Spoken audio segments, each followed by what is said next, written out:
Welcome to electronicsforyou.com's DIY project videos. This video is a proof of concept of the DIY project Object Detection and Classification using Edge Impulse on Raspberry Pi, which is published on electronicsforyou.com. You will get to see the project working in action.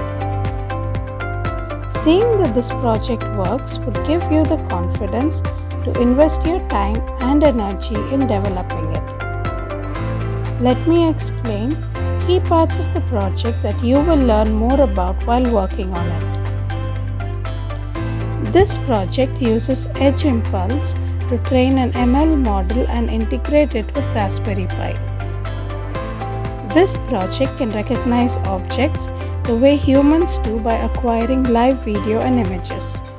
The components required are a Raspberry Pi 3 board, a USB camera, a SD adapter, HDMI to VGA cable, and a 5-volt power adapter with USB Type-C connector. Interested in making this DIY project? Refer to the URL below for the complete circuit diagram and detailed project overview. Do like, share, and subscribe to our channel for more such DIY proof of concept videos. Thank you.